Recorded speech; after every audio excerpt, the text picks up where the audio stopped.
The global auto industry is facing challenging times like never before. On one hand, there is a new scenario that could emerge post-COVID-19. On the other side, there are new technologies that are emerging every day and consumers are becoming more demanding.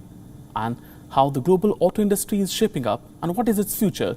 To talk all that and much more, today we are joined by one of the biggest names in global auto industry, Indian origin, Ashwani Gupta, who is Nissan's Chief Operating Officer, Director, Representative Executive Officer and Chief Performance Officer. A very good morning to you, Mr. Gupta. First of all, my question to you is about chip shortage. All companies are facing chip shortage, semiconductor shortage. How are you battling it and what are you doing to solve it? So chips, I think all the automotive manufacturers have are going through it. I would say that this is a new normal. Why new normal? Because our supply chain is based on predictable scenarios. When I say predictable scenarios, we have backup plans. What happens if there's a fire? What happens if there is an earthquake?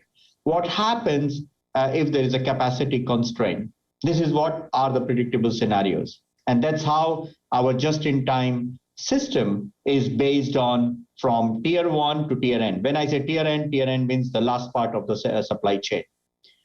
Now, moving forward, what this pandemic has demonstrated that we are not only limited to automotive supply chain from tier 1 to tier N.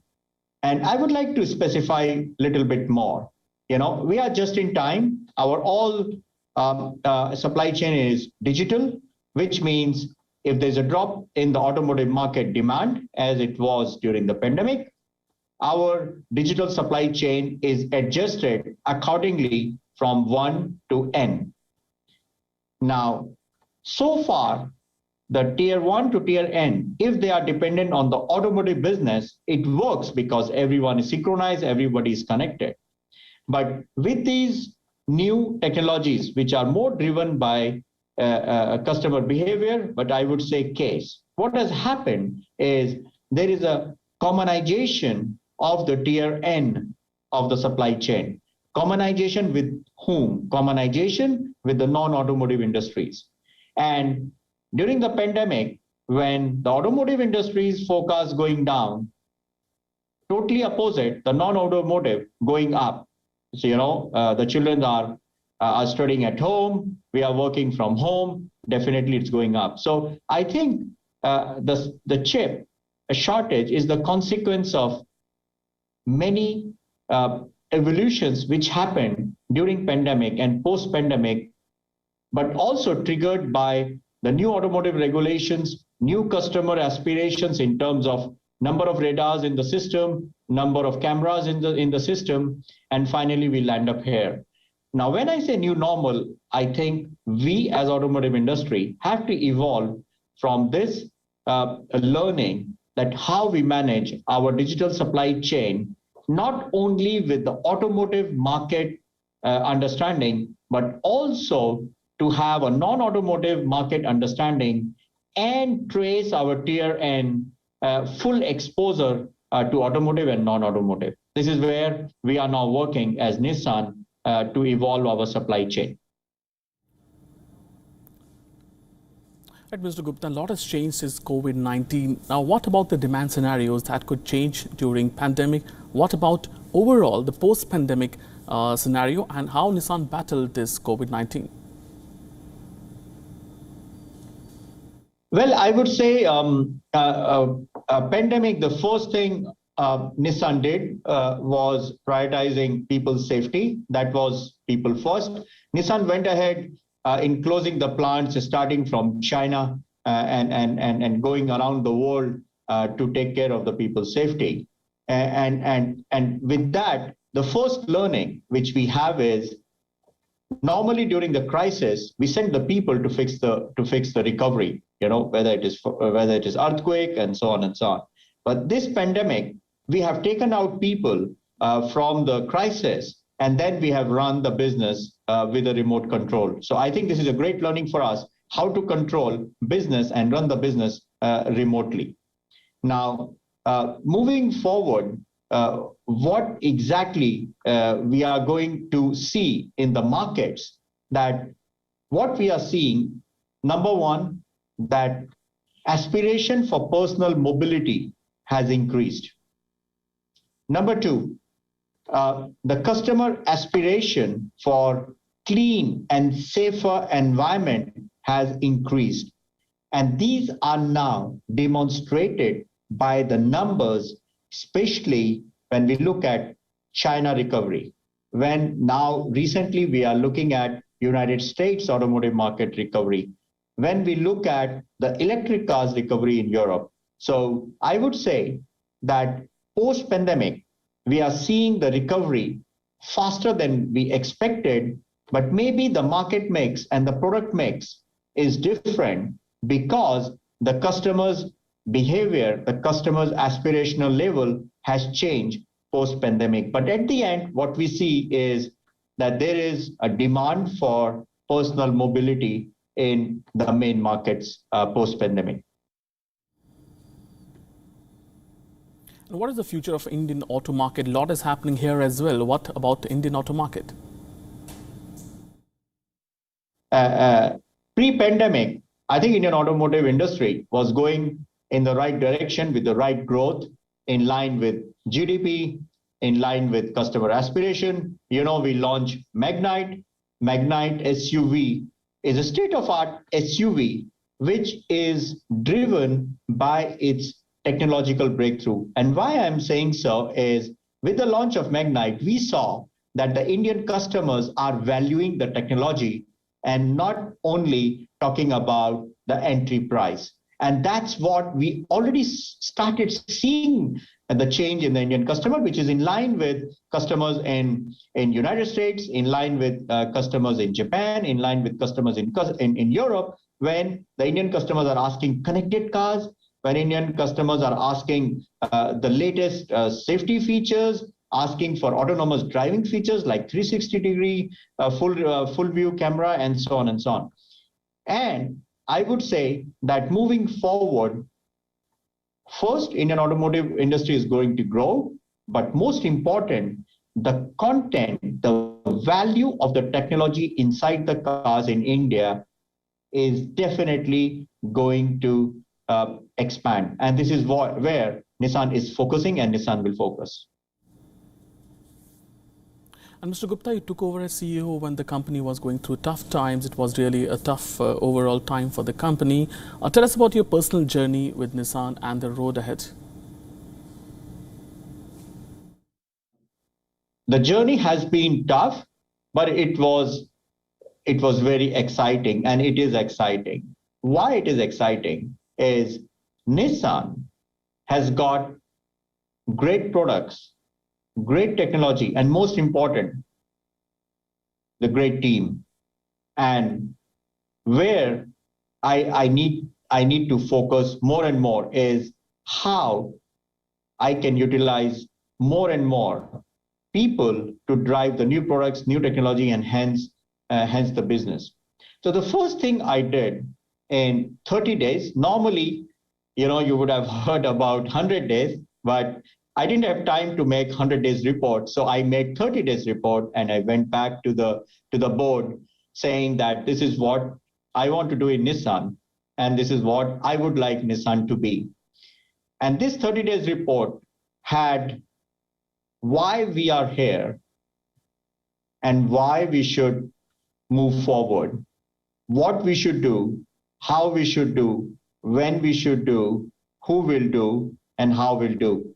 So when in my language, I would say 5W and 1H, when a vision is answering all these 6 questions and your team is fully engaged, then obviously the plan works, because plan is just 10% of the total job, 90% is the execution.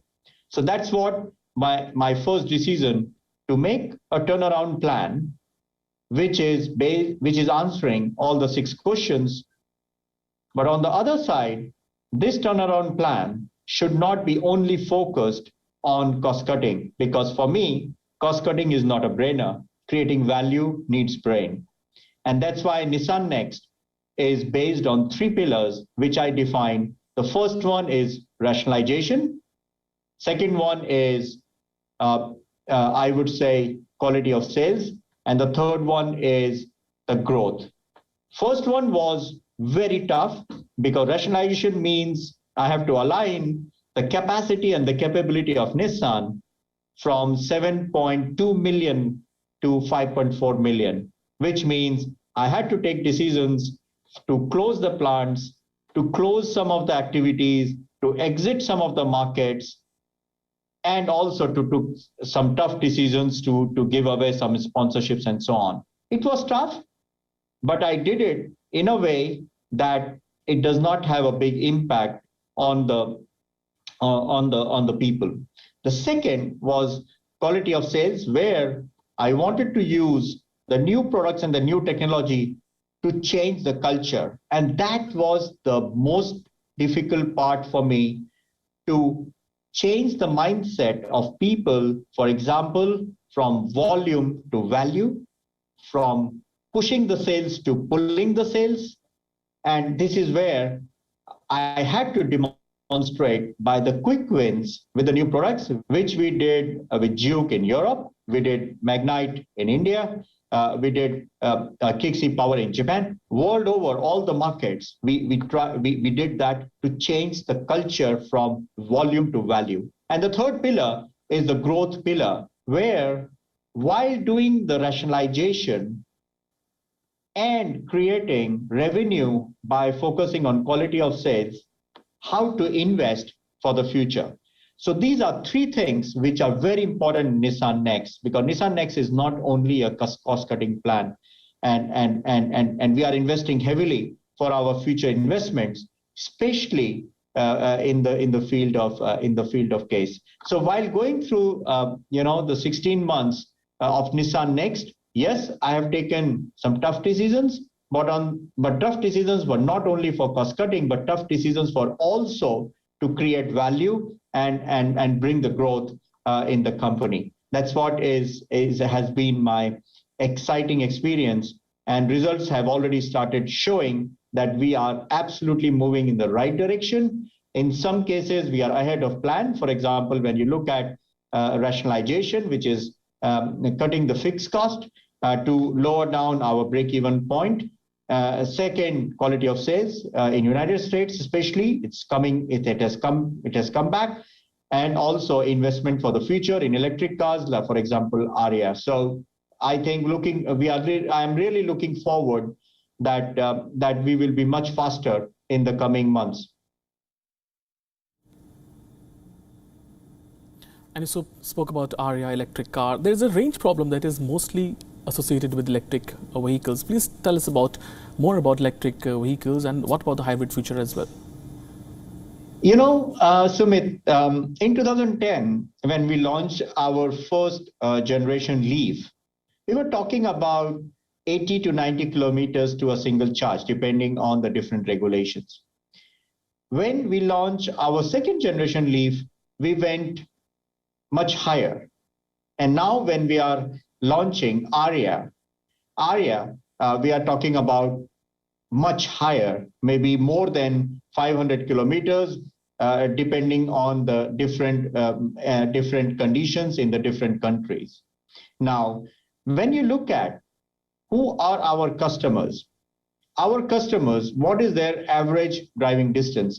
And I think when you're talking about a car doing more than 500 kilometers to a charge, the anxiety is no more in the customer. Now, what remains is still the fact is that electric car is coming more and more like a mobile phone. How many of us are charging mobile phones during the day? We come back and we charge the mobile phone at home. And if I go by country, in United States, 80% of the customer charge at home. In Europe, 75% of the customer charge at home. In Japan, 46% charge at home. What does it mean? Is we need to just take care of the chargers which are good enough for single charge. And as I said before, we have to take care of the average earnings. So for me, I think we are already out of this anxiety of the customer of being concerned about the mileage. And what we have to just work on is keep on improving the technology, which is reducing the weight, increasing the performance, generation after generation. Well, thank you, Mr. Gupta, for joining us today and getting us all these important details and perspective.